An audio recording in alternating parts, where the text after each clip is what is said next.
Olá, meus irmãos, a paz do Senhor Jesus. Você está em mais uma EBD online. Com muita alegria estamos aqui participando dessas lições abençoadas desse primeiro trimestre de 2025. Nessa feita estamos aqui com essa temática muito interessante, em defesa da fé cristã. É uma revista que fala sobre a apologética e aqui diz combatendo as antigas heresias que se apresentam com nova aparência. Muito bem, na lição de número 2, que é esta lição que nós iremos refletir um pouco sobre ela, o título da lição é Somos Cristãos. A leitura bíblica em classe está em Gálatas, capítulo 2, verso 1 ao 9 e o verso 14. Muito bem, meus irmãos, essa lição ela vai trabalhar uma coisa muito interessante sobre essa questão do cristianismo, tendo uma perspectiva totalmente diferente daquilo que os judaizantes desejavam implantar, implementar na época da igreja primitiva e que infelizmente muitas vezes tem surgido essas ideologias com uma nova roupagem em nossos dias. É interessante perceber que a palavra cristão ela surgiu ali mesmo no período da igreja primitiva, quando a igreja cristã, ou a igreja primitiva, implantou um trabalho de evangelização e, obviamente, de implantação de igreja ali na cidade de Antioquia da Síria. A Bíblia diz que a partir dali, os cristãos, ou os servos de Deus, os discípulos de Jesus, passaram a ser chamados de cristãos. E, obviamente, a ideia é de que essa palavra era uma palavra pejorativa, de que eles falavam tanto em Jesus, a tônica da mensagem era tão enfática na pessoa do Senhor Jesus Cristo, este que morreu na cruz e que também ressuscitou, que passaram a chamá-los de cristãos. Muito bem, na lição de hoje, que está baseada no livro de Gálatas, vai narrar uma visita que o apóstolo Paulo faz até a cidade de Jerusalém. E o texto aqui remete à ideia lá de Atos capítulo 11.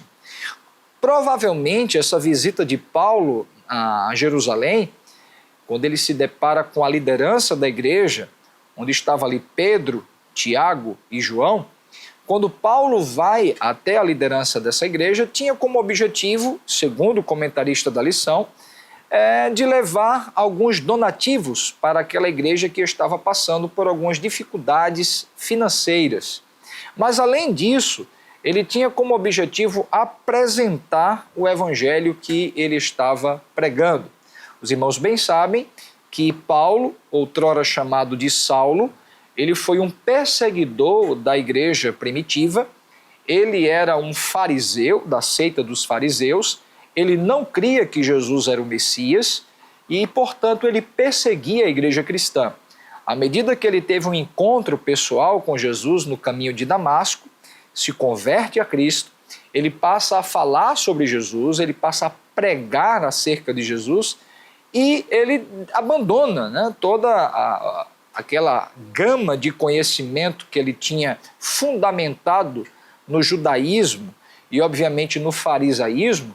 Ele abandona as suas práticas farisaicas, que, por sinal, davam uma grande ênfase à guarda do sábado, e aos rituais judaicos. Obviamente, ele percebe que, com a chegada de Jesus, todos esses rituais apontavam para Cristo, onde Cristo deveria ser a centralidade da sua fé, de modo que ele não precisaria mais guardar o sábado, não precisaria mais participar de celebrações ritualísticas, não precisaria impor a prática da circuncisão sobre aqueles que deveriam crer no Senhor Jesus, e ele compreende, ele percebe, ele tem essa percepção desse evangelho da graça de Cristo.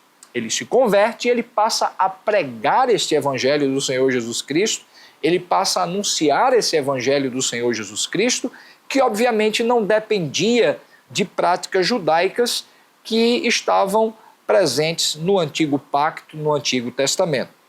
Então Paulo vai até a igreja que está em Jerusalém e ele anuncia, ele mostra, ele apresenta para a liderança da igreja este evangelho que ele estava pregando, que obviamente era o mesmo evangelho que Pedro, que Tiago e que João estava pregando. Nós não vemos em nenhum lugar do livro de Atos ou do Novo Testamento Pedro, Tiago e João fazendo uma imposição de práticas judaicas para que alguém pudesse encontrar-se com Cristo, viver uma vida cristã saudável. Tanto Pedro, Tiago, João e os demais apóstolos pregavam o mesmo evangelho que Paulo pregava. O evangelho de crer no Senhor Jesus Cristo, de servi-lo de todo o coração, de procurar abandonar as práticas pecaminosas, sem necessariamente ter que abraçar práticas ritualísticas do judaísmo de outrora. É bem verdade que Pedro estava num contexto mais judaico e ele estava pregando geralmente o evangelho mais para o público judaico e, obviamente, ele não fazia menção dessas práticas judaicas.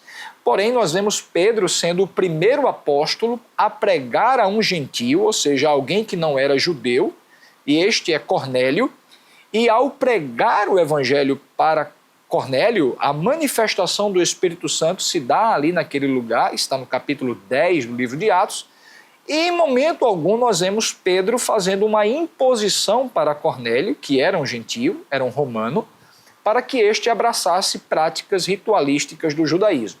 Então o evangelho que Paulo pregava, o evangelho que Pedro pregava, o evangelho que João, que Tiago e demais irmãos pregavam naquela época, era o mesmo evangelho, era a mesma mensagem, Jesus Cristo crucificado e este ressuscitado. Então Paulo apresenta esta mensagem, nós vemos que nessa reunião, meio que informal, ele vai com Tito para essa reunião, e Tito ele não era judeu.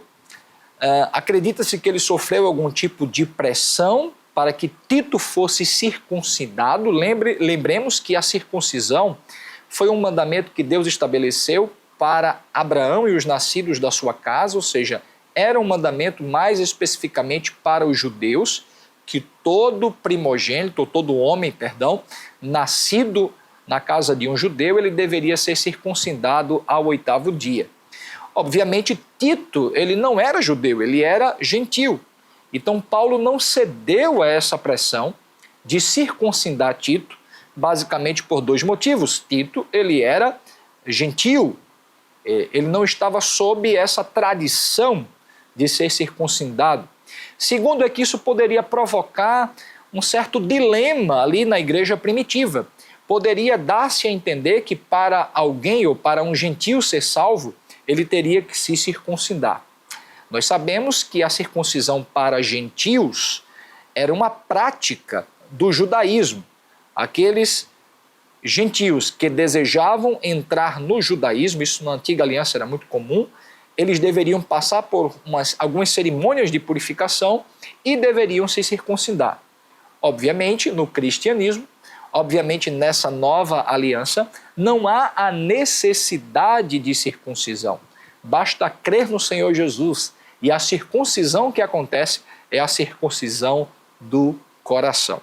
Então, nós vemos aqui ainda nesta lição que Paulo, ele escreve uma carta para os Gálatas, dizendo que ele estava muito espantado, ele estava estupefato. Na verdade, Paulo estava meio que decepcionado, porque ele havia fundado aquela igreja na Galácia, né? Lembremos que a lição bíblica em classe vai tratar sobre o texto aqui na carta de Paulo aos Gálatas, Gálatas capítulo 2, versículo de 1 ao 9, versículo 14, e o texto vai dizer que Paulo ficou extremamente espantado com a ideia daquilo que foi falado aos Gálatas outrora. Veja aqui o capítulo 2, verso 1 e 2 diz assim: depois, passado 14 anos, subi outra vez a Jerusalém com Barnabé, levando também comigo Tito, subi por uma revelação e lhes expus o evangelho que prego entre os gentios. Isso é o que ele está falando aqui aos Gálatas,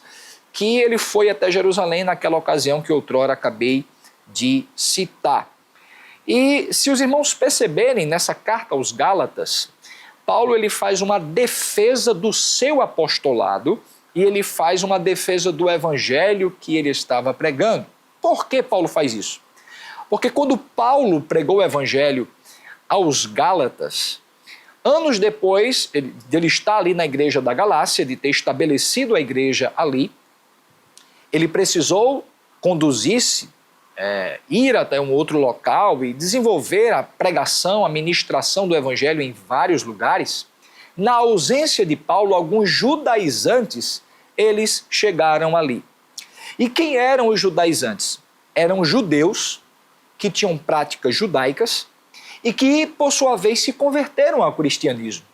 Eles creram em Jesus como Salvador. Eles abraçaram a fé em Jesus. Porém, eles abraçaram a fé em Jesus sem querer deixar as práticas do judaísmo. O problema é que os judaizantes, além de estarem no meio dos cristãos, sem abandonar a prática do judaísmo, eles também queriam impor essa prática para os cristãos, sejam eles judeus ou gentios. Os gentios são todos aqueles que não são judeus, obviamente. E eles queriam impor isso como algo que fosse primordial para a salvação. E não apenas uma questão de uma prática cultural hereditária. Esse era o grande problema. Não há nenhum problema em um judeu que se converte ao cristianismo continuar com algumas práticas da sua vida cultural do judaísmo. Contudo, que ele não entenda que isso seja um pré-requisito para a sua salvação. Contudo, que ele entenda que isso não é fundamental para a sua salvação em Deus.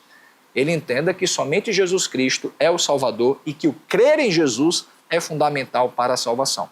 O grande problema é que quando Paulo se ausenta da igreja da Galácia, alguns desses judaizantes adentram nas reuniões dos irmãos e passam a proclamar essa mensagem que Paulo chama de outro evangelho.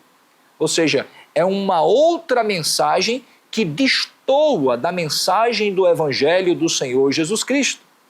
E os Gálatas ficam fascinados com isso.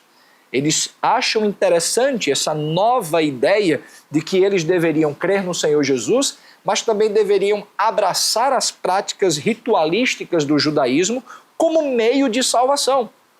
Então Paulo ele confronta essa ideia diante dos Gálatas e ele começa a realmente ter um embate com essa ideia.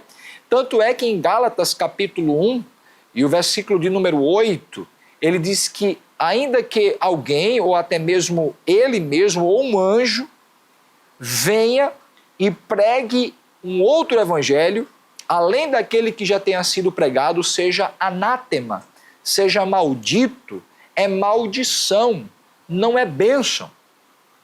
E o que é que essa lição traz para as nossas vidas hoje? É que, infelizmente, nos nossos dias, algumas pessoas estão tentando proclamar o evangelho do Senhor Jesus Cristo com uma nova roupagem. Alguns tentam trazer um resgate do judaísmo para os nossos dias, como se isso fosse potencializar a nossa fé, como que isso fosse trazer um cristianismo, digamos que mais abundante, mais profundo, quando na verdade não o é. A mensagem do Evangelho, a mensagem do Senhor Jesus Cristo é uma mensagem simples e ela não precisa ser reinventada, ela não precisa ser potencializada por qualquer que seja de outro ensino. Note bem que assim como aconteceu naqueles dias de Paulo, onde ele estava proclamando o Evangelho, anunciando o Evangelho, e alguns judaizantes, alguns que estavam abraçados com a cultura judaica, quiseram impor a cultura judaica como meio de salvação, Paulo confrontou e ele teve o apoio da igreja de Jerusalém.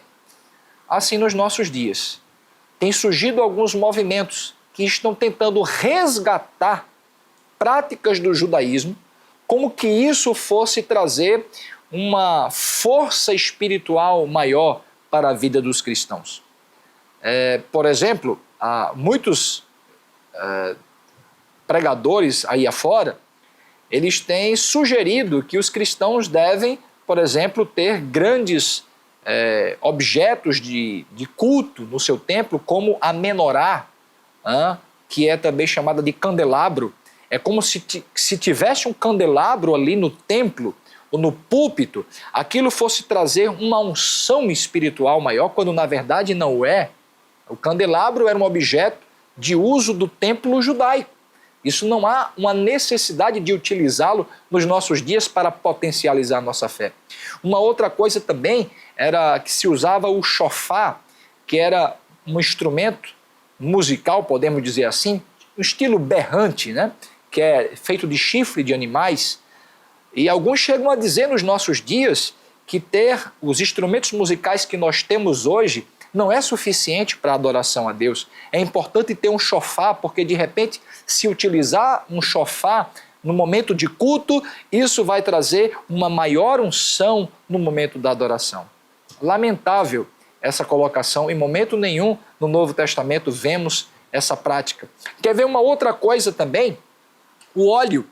O óleo da unção, no Novo Testamento, sobretudo no livro de Tiago, nós percebemos que o óleo da unção deve ser utilizado pela liderança da igreja. Se está alguém enfermo, chame a liderança, chame os presbíteros da igreja, para que orem sobre o enfermo e o unja com óleo, e a oração da fé, isso curará o doente. Então, o óleo seria um símbolo ali da ação do Espírito Santo para colocar a liderança da igreja, utilizar sobre o doente. Obviamente, no Antigo Pacto, se utilizava o óleo com outras práticas, se derramava o óleo sobre a vida, a cabeça daquele que era chamado como rei, como profeta. Hoje não há necessidade de se ungir com óleo aqueles que são chamados para o ministério pastoral. Não. Nós vemos que o modelo do Novo Testamento é a imposição de mãos. Então, alguns tentam trazer esse resgate, o uso do óleo de maneira exacerbada, pessoas dizendo que querem ungir casas, ungir carros, ungir roupas. Isso é um resgate, me parece, a uma prática de um judaísmo e ainda meio que desequilibrado. Então, outra prática que nós vemos também, que muitas vezes as pessoas estão utilizando como um resgate do judaísmo, o uso do kippá, que é aquele objeto que se utilizava na cabeça, que os judeus ainda utilizam hoje. Em momento algum no Novo Testamento, há uma necessidade do uso do kippá por quem quer que seja. Se eu tenho uma autoridade espiritual, eu preciso usar o kippá. Não, a Bíblia não coloca isso. O Novo Testamento não estabelece essa prática, que é uma prática cultural dos judeus. Como também alguns que querem também falar do talit, né? Que é aquele tipo de chale, aquele tipo de vestimenta que o judeu usa. Ora, eu não estou dizendo que é proibido você ter um kippá, você ter um talit, você ter até mesmo um shofar na sua casa como uma forma de você ter um objeto cultural da prática judaica. Não há problema nisso.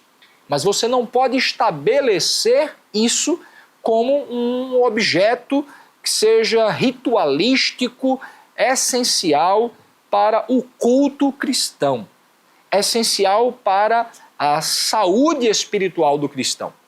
Então precisamos colocar essas diferenças, precisamos estar atentos com esse resgate que alguns estão fazendo de práticas judaicas para a vida cristã.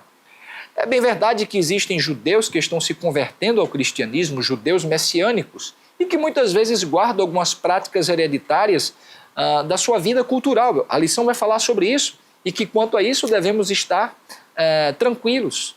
Mas daí um cristão, aquele que serve a Deus, aquele que já vive uma vida cristã, resgatar o judaísmo, isso é muito perigoso. Então, esta lição, ela vem trazer essa temática para nós, numa perspectiva de nós defendermos a nossa fé cristã, numa perspectiva de nós crermos no Senhor Jesus Cristo, servi-lo de todo o coração, respeitar o entendimento judaico, a cultura judaica do Antigo Pacto, mas jamais estabelecer a cultura judaica como algo ritualístico essencial para a nossa vida espiritual. Então, as práticas culturais do judaísmo, elas não devem ser requisitos espirituais da nossa fé. E que Deus nos abençoe nesta oportunidade, que possamos continuar estudando essa lição de escola bíblica dominical, estando firmados naquilo que a palavra de Deus diz. Lembrando que já houve heresias no passado e que essas heresias do passado servem de sinais para que possamos estar preparados para não cairmos nas heresias do presente. Deus abençoe em nome de Jesus. Que o conhecimento é capaz de mudar a vida de quem lê, a gente já sabe. E que livro você pode comprar em qualquer livraria. Mas nós transformamos 100% do nosso lucro em mudança de vidas, através da ação social, evangelismo e missões. Ao adquirir qualquer um de nossos produtos, seja presencial ou à distância, você está investindo em alguém. Na próxima vez que você for comprar livros ou artigos evangélicos, não vá em qualquer lugar. Vá na Livraria Arca Missionária. Uma nova história começa quando você compra aqui. Agora você pode fazer a sua contribuição através do Pix, uma operação rápida, segura e sem custos. Abra o aplicativo do seu banco, clique na opção Pix e em seguida vá na opção Transferência. Depois é só digitar nossa chave Pix, que pode ser o nosso CNPJ 11 120 490 0001 86. Nosso e-mail contribua@eadalp.org.br ou nosso celular 81 98883 2755. Verifique se a contribuição é para a Igreja Evangélica Assembleia de Deus em Abreu Lima, Pernambuco. Confirme a transferência e depois siga o procedimento do seu banco. Anote nossas chaves Pix para não esquecer. CNPJ 11 120 490 0001 86. E-mail contribua@iadalp.org.br. Celular 81 98883 2755. Você está contribuindo para o crescimento da obra de Deus.